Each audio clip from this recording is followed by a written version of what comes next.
बिस्मिल्लाहिर्रहमानिर्रहीम। दोस्तों, EPN news के साथ मैं हूं शामुल हक और आज हमारे साथ इंडिया से मौजूद होंगे कर्नल शैलेंद्र सिंह साहब। सर, कैसे हैं आप? नमस्कार, जय हिंद। बहुत बढ़िया। भगवान करे आप आपके पाकिस्तान के सभी लोग अच्छे रहें, खुशहाल रहें, कोरोना से फ्री रहें। बहुत शुक्रिया sir, thank you very much. इंशाल्लाह। सर बताइएगा, आप कहते थे सब भारतीय जिनसे भी हमारी बात होती थी, इंडियन मीडिया कहता था 6 माह में वापस चले जाएगा चाइना लद्दाख से। यहाँ पे तो पक्का पक्का बैठ गया, उन्होंने शेल्टर बना लिए हैं, गर्म कपड़े आ गए उनके। वो तो लग रहा है सर्दियों में जंग की तैयारी कर रहे हैं। आप कहाँ खड़े हैं? आप बिल्कुल ठीक कह रहे हैं। ऐसा अप्रिशिएट किया गया था कि चाइना हार्श कंडीशंस को बर्दाश्त नहीं कर पाएगा, जो एनवायरमेंटल कंडीशंस है, पहली बात। दूसरी बात, चाइना का एक ये पुराना रूल रहा है कि वो कुछ दूरी तक चलता है, जाकर अपने आप को एक बार बिठाता है और वापस आ जाता है, जिससे कि अगले बार वो क्लेम कर पाए कि ये इलाके तक हमारा इलाका है। अगर आप अरुणाचल की कहानी लें तो अरुणाचल में वो भालुकपोंग तक आया था और वापस चला गया। और आज वो क्लेम करता है कि भालुकपोंग, दैट इज अरुणाचल प्रदेश और असम का जो बॉर्डर है तेजपुर के पास, बोले वहां तक का इलाका हमारा है। तो ये उसकी पॉलिसी रही है, ये उसका कैरेक्टर रहा है, ये उसकी आदत में रहा है। और उस आदत को अगर हिस्टोरिकली हम पढ़ते हैं, और हमारे के इसमें मत पढ़िए, दुनिया के उन 23 देशों के साथ जिसके साथ उनकी बॉर्डर से रिलेटेड डिस्प्यूट है, हर जगह उसका सेम और सिमिलर पैटर्न है। इसलिए Indian thinkers, Indian analyst, Indian experts ने ये एस्टिमेट किया था तब कि यस, 6-7 महीने के अंदर चाइना वापस चला जाए। ठीक। लेकिन सर, चाइना वापस नहीं गया, लेकिन आपके कुछ जर्नैल चले गए अमेरिका। वो अमेरिका क्या करने गए हैं? आप सुपर पावर बने फिरते हैं एरिया की, चाइना का मुकाबला आप कर नहीं सकते। आप वो आपके ऊपर नहीं कितने इंच की छाती थी आपके मोदी साहब की, गर्म कपड़े मंगवाने के लिए आपने अमेरिका भेजा लोगों को अपने। वेरी गुड, बिल्कुल बिल्कुल ठीक बोल रहे हैं आप। अगर बिल्कुल इंडिपेंडेंट पाकिस्तान के ऑब्जर्वेशन के हिसाब से देखा जाए, ये जो बातें आपने कही है ये बिल्कुल ठीक बात कही है कि लेकिन जहां तक सुपर पावर की बात है, देखिए, चलिए, हम तो सिर्फ सुपर पावर बनने का क्लेम नहीं, कोशिश कर रहे हैं, क्लेम नहीं करते हैं। अभी तक हम हैं नहीं। हमारी इकोनॉमी, हमारा एशिया में रुतबा, ये सब हम बढ़ा रहे हैं और हम चाहते हैं सुपर पावर बने। लेकिन आप मुझे एक बिल्कुल उसी इंडिपेंडेंस से बताइएगा, चाइना तो अपने आप को सुपर पावर डिक्लेयर कर चुका है। चाइना क्यों नहीं कुछ कर पा रहा? उसे किसने रोका है? भाई, आप कहते हैं चाइना के लोग कि जहाज हमारे पास सबसे बढ़िया, फौज हमारे पास सबसे बढ़िया, तोप हमारे पास सबसे बढ़िया, मिसाइल टेक्नोलॉजी में हम बहुत तगड़े हैं, एटॉमिक बॉम्ब्स और न्यूक्लियर बॉम्ब्स की कलेक्शन में हम भारत के मुकाबले में नियरली डबल हैं, ट्रिपल हैं, मैं तो कहता हूं। आपको किसने रोका? आप किस लिए रुक गए? ये दिखाता है कि एक सुपर पावर हमेशा दूसरी सुपर पावर से ही रुकती है, अपने आप तो रुकती नहीं। तो इसका मतलब आज की तारीख में चाइना हमें सुपर पावर की तरह ट्रीट कर रहा है कि इस सुपर पावर से मैं बैर नहीं ले पाऊंगा, पार नहीं पा रहा। ये उनका स्टेटमेंट है, क्योंकि अब वो हम आज तक उन्हें ब्लेम कर रहे थे, आज वो हमें ब्लेम कर रहे हैं कि आपने इलाकों पर कब्जा किया हुआ है, जबकि हमने किसी इलाके पर ठीक। कब्जा नहीं। लेकिन सर, चाइनीज तो आप सुपर चाइनीज पावर, प्रेसिडेंट ने तो आप चाइना हमें बना रहा है, हमने कभी क्लेम नहीं किया। ठीक। लेकिन सर, चाइनीज प्रेसिडेंट ने तो अपनी फौज को तैयार रहने का कहा है, हाई अलर्ट पे रहने का क्या है, उसको कैसे देखते हैं आप? वो किसी भी टाइम अटैक हो सकता है, वहां पे शेल्टर्स बन गया उनके लद्दाख के एरियाज में, कैसे देखते हैं आप इसको? Very good. देखिए, चाइनीज प्रेसिडेंट ने एक देश के जिम्मेवार प्रेसिडेंट की तरह अपनी फौज को, अपनी पब्लिक को, अपनी गवर्नमेंट को तैयार किया है कि अगर जरूरत पड़ेगी तो तो हमारे बीच में एक वॉर हो सकती है, या वॉर का वर्ड का इस्तेमाल कोई नहीं कर रहा। आप ये भी देखिए, बड़ी जिम्मेदारी वाली बात है। अगर यही चीज पाकिस्तान इंडिया के बीच में होती तो वॉर से नीचे कोई बात नहीं करता, सारी बातें ऊपर की होती। लेकिन चाइना जी। और इंडिया के बीच में वॉर की बात कोई नहीं कर रहा। क्या बातें हो रही है? सिचुएशन खराब है, ग्राउंड पर सिचुएशन सीरियस है। हमारे जयशंकर साहब ने भी कहा है कि पीस और ट्रैंक्विलिटी के लिए जो कुछ हुआ है, जो कुछ हो रहा है वो अच्छा नहीं है, डिप्लॉयमेंट्स हो रही हैं वगैरह वगैरह। ये सारी बातें क्या दिखाता है कि सिवाय वॉर के हम सारी बात कर रहे हैं।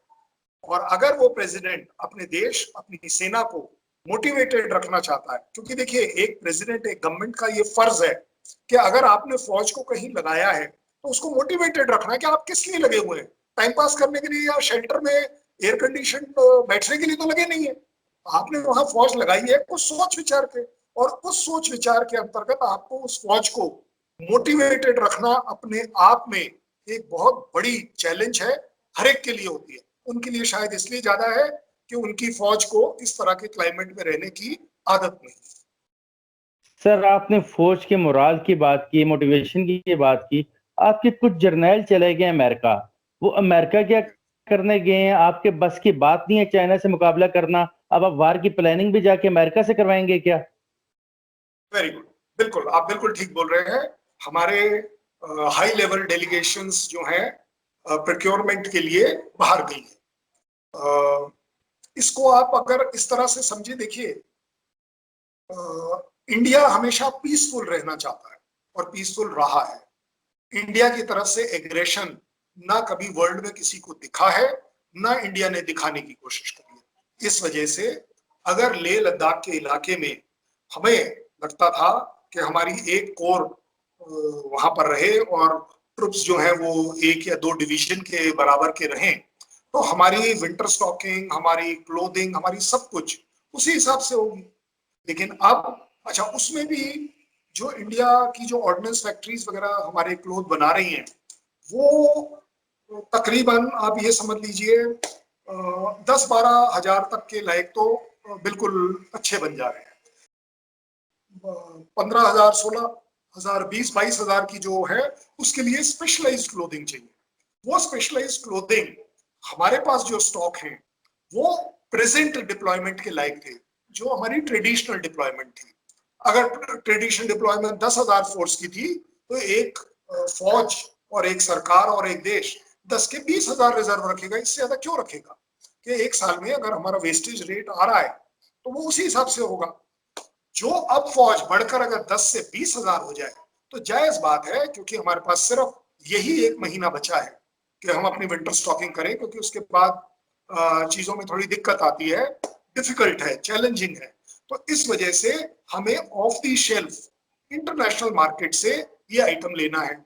इस इंटरनेशनल मार्केट से माल लेते समय जायज बात है, आप इसको बड़े अच्छे से समझते हैं पाकिस्तान के तौर पर, कि आप उन देशों के पास पहले जाते हैं और जरूरी जाते हैं जहां आपको मालूम है कि प्रोबेबली पेमेंट का जो सिस्टम है वो आपके लिए फेवरेबल हो। ऐसा नहीं है कि जेब में से पर्स निकाला और दिए और आ गए। हम इनके साथ जो भी है, अब अगर हमारे यूएस के साथ रिलेशन अच्छे हैं, यूएस हमारे साथ बिजनेस करना चाहता है, हमें सपोर्ट करने की कोशिश कर रहा है, वर्बली भी बोल रहा है, ऑन ग्राउंड एक्शन से भी बोल रहा है, तो हमारे अगर प्रोक्योरमेंट टीम यूएस में जाती है, यूरोपियन कंट्रीज में जाती है, तो मुझे नहीं लगता इसमें बहुत ज्यादा आश्चर्य होना चाहिए। यस, जहां तक आपकी बात है ठीक। कि क्यों नहीं हम अपने बलबूते पर कर पा रहे, हम अपने बलबूते पर, मैं वैसे भी आपको बता दूं, जब मैं भी वहां था हमारा 70% ECC extreme climate condition clothing हमें 70% इंडियन मिलता था, 30% सिर्फ इंपोर्टेड मिलता था। ये आज की बात नहीं कर रहा हूं, मैं बात कर रहा हूं 1991 की, 1990 और 91 की ठीक। बात कर रहा हूं। आप खुद सोच समझ सकते हैं कि अगर हमने कुछ क्लोथिंग स्पेशलाइज रखा है जो मेन चोटियों के ऊपर जो हमारी फौज रहेगी, वो उसके लिए लेना पड़ रहा है, और क्योंकि अब वो डिप्लॉयमेंट बढ़ गई है तो जायज बात है 1-2 महीने में मैन्युफैक्चरिंग एकदम से तो हो नहीं सकती, ठीक। तो जरूरत है। यानी कि आपका कहने का मकसद ये है कि आपको जो जर्नैल गए, हाई लेवल डेलीगेशन गया है, वो सिर्फ और सिर्फ कपड़े खरीदने के लिए गया है वहां पे, और कोई प्लानिंग वगैरह और कुछ भी नहीं था वहां पे मकसद जाने का? देखिए, मैं भी आपके साथ सिर्फ वही बात करूंगा जो मेरा देश, मेरी फौज ऑफिशियली करेगी। और ऑफिशियली अगर हमारी एक प्रोक्योरमेंट टीम बाहर गई है, अब उस प्रोक्योरमेंट वर्ड को आप और मैं किस तरीके से इंटरप्रेट करना चाहते हैं, उसका मीनिंग क्या निकालना चाहते हैं, ये हमारी लिबर्टी है। जिस चीज को मैं प्रोक्योरमेंट, हो सकता है न्यूक्लियर बॉम्ब भी प्रोक्योरमेंट के अंडर आएगा, राफेल जहाज भी प्रोक्योरमेंट के अंदर आएगा, कल अगर F-16 F-35 भी खरीद रहे हैं वो भी प्रोक्योरमेंट के अंदर आएगा, और ईसीसी क्लोथिंग भी प्रोक्योरमेंट के अंदर आएगा। क्योंकि आपने पिछले सवाल में मेरे से स्पेसिफिक पूछा कि आपको क्लोथिंग तक के लिए लेना पड़ रहा है, तो मैंने आपको रीजनिंग उसका दिया। जायज बात है, बिल्कुल जिम्मेदारी से कह रहा हूं, गर्व से कह रहा हूं कि जो प्रोक्योरमेंट टीम जाएगी वो सिर्फ जूते का तस्मा खरीदने नहीं जाएगी, सिर्फ तस्मा देखने नहीं जाएगी, साथ में जो मार्केट में और चीजें हैं वो भी देखी जाएंगी। और जायज बात है, क्यों नहीं आप देखें उन चीजों को जो यूएस दिखाना चाहता है। हो सकता है कल यूएस हमें ड्रोन्स दिखा रहा हो, हमें वो मिसाइल्स दिखा रहा हो, न्यूक्लियर टेक्नोलॉजी दिखा रहा हो, ये उसके ऊपर है। और अगर हम देखते हैं, उसको इवेलुएट करते हैं, तभी तो जाकर फ्यूचर की प्लानिंग करेंगे। सर बिल्कुल देखें सर बिल्कुल देखें, अपने पॉलिटिशियंस को लाजमी लेके जाइएगा, डिफेंस मिनिस्टर को भी लाजमी लेके जाइएगा। जैसे रफाल के मामले में कमीशन खाया गया था, सबमरीन्स के मामले में कमीशन खाया गया था, ताकि वो कमीशन खा सकें। अच्छा सर, 26 से कोर कमांडर कॉन्फ्रेंस होने जा रही है 4 डेज की, 96 शॉर्ट्स की, उसके बारे में बताएं। उसमें क्या फैसला होने, आप तो क्या फैसले मुतवक्किल हैं उसमें? क्या चाइना के साथ जंग के हवाले से प्रोग्राम बनाया जाएगा? उसमें क्या होने जा रहा है? मेरी आपसे दरखास्त है कि मेरे को आपके वो 2 सवालों का जवाब भी देने दीजिए, डिफेंस मिनिस्टर और कमीशन रिलेटेड। अदरवाइज आप मेरे साथ जाति करेंगे, मेरे देश के साथ जाति करेंगे, मेरी आर्मी के साथ जाति करेंगे, कि अगर वो आंसर ना किए जाए क्लैरिटी के लिए। मैं डिफेंड या आपको अफेंड नहीं कर रहा हूं, लेकिन क्लैरिटी के लिए ये बात जरूर है। जहां तक डिफेंस मिनिस्टर का सवाल है, देखिए डिफेंस मिनिस्टर खुद ना तो तोप चलाते हैं, ना टैंक चलाते हैं, ना जहाज चलाते हैं। इसको इवेलुएट करने के लिए कमेटी है, और अगर वो कमेटी उन चीजों को रिकमेंड करती है तो defence minister, defence ministry, external affair ministry, ये सब मिलकर डिसाइड ये करते हैं कि अगर हम इस देश के साथ ये चीज लेते हैं तो हमें क्या करना चाहिए, लेना चाहिए, इस देश के साथ हमारा रिलेशंस का क्या बैकग्राउंड है, आगे विजन क्या है। ये सारी चीजें जो है ये मिनिस्ट्री लेवल पर होती है। लेकिन जहां तक क्वालिटी, नीड, जिसको हम GSQR बोलते हैं, general service qualitative and quantitative requirement, ये सारे एक्सपर्ट उस पर्टिकुलर आर्म के। अब ये वो वाली बात होगी कि राफेल के डेलीगेशन के अंदर इंडियन आर्मी का तो बंदा नहीं जाएगा, एयरफोर्स वाले जाएंगे, नेवी वाले शायद इसलिए जाएंगे क्योंकि वो भी शायद उसको इस्तेमाल कर सकते हैं। आर्मी वाला आप उस डेलीगेशन में नहीं पाएंगे।